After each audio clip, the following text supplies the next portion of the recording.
হঠাৎ করে ডিসিশন নিল যে কুয়াকাটা যাবে সবাই মিলে। তো হচ্ছে যাওয়ার জন্য হঠাৎ মা আবার সব ফাইনালও হয়ে গেল, টিকিটও কেটে ফেললো আর কি। তো আমি ছিলাম আমার বাবার বাড়িতে, ছিলাম না আর কি। তো বাবার বাড়ি থেকে চলে আসলাম যাওয়ার একদিন আগে।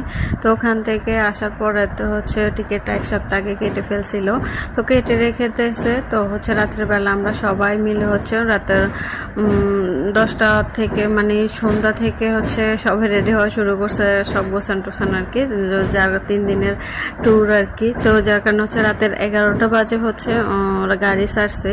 তো আমরা সবাই মিলে যে বসে আছি, এখন ভোর হয়ে গেছে, প্রায় সারাটা রাত হচ্ছে জার্নি করা লাগছে, সারা রাত হচ্ছে আমরা গাড়িতে ছিলাম। এই যে ভোর কুয়াকাটা আসছি তখনই হচ্ছে ভোর হলো, ভোর এখন মনে হয় 6টা বাজে।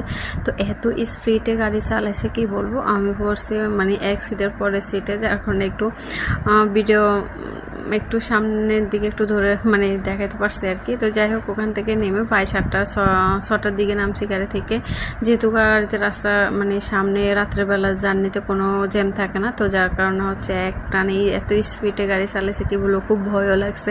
তো আমরা হচ্ছে এখানে একটা হোটেল নিছে আর কি। তো খুঁজে একটা হোটেল, আমরা যেহেতু মানুষ বেশি 3-4টা রুম নিয়েছিল। তো আমি আমার ভাইরা সবাই এক রুমে ছিলাম আর কি। ওরা এসে তো ক্লান্ত হয়ে গেছে, সবাই এখনও জুতো খুলে না, শুয়ে রয়েছে। তো ওখান থেকে কিছুক্ষণ রেস্ট করে হচ্ছে আমরা এখন সমুদ্রে নেমে যাবো আর কি, বঙ্গোপসাগর বলে এটা।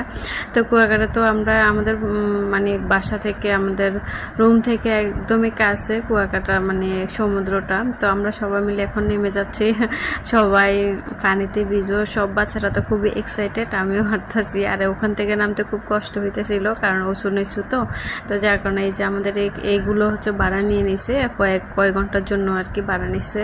তো এই যে আমরা এখন নেমে গেলাম সবাই মিলে, আমিও নামতেছি আস্তে আস্তে। আমার তো খুব ভয় লাগতেছে, কারণ বালিগুলো স্রোতের সাথে একদম নেমে যায়, মনে হয় যে আমি নিচের দিকে নেমে যাচ্ছি, এরকম একটা আর কি। তো বাচ্চারা এত দুষ্টামি করছে, ওখানে যাই একটুও ভয় পাই না। তো আমাদের থেকে ভয় লাগতেছে, কিন্তু ওদের থেকে ভয় লাগতেছে না। তো আমরা পুকুরে নামলো, কিন্তু এত ভয় লাগেনি, এখানে এসে খুবই ভয় লাগতেছে।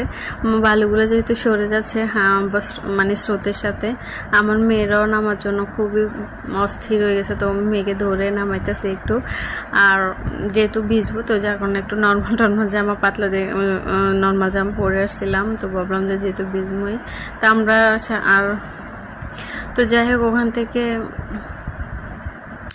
আমি ফার্স্ট টাইম লং ট্যুর আর কি দিছি, যেহেতু ও বাচ্চাদের বাবাও নাই। তো যার কারণে খুব আমার কাছে খুবই খারাপও লাগছে, খুবই মিস করছি ওকে আর কি। তো কিছু করার নাই, যেহেতু সব ফ্যামিলিরা শ্বশুরবাড়ির ফ্যামিলি সবাই আসছে।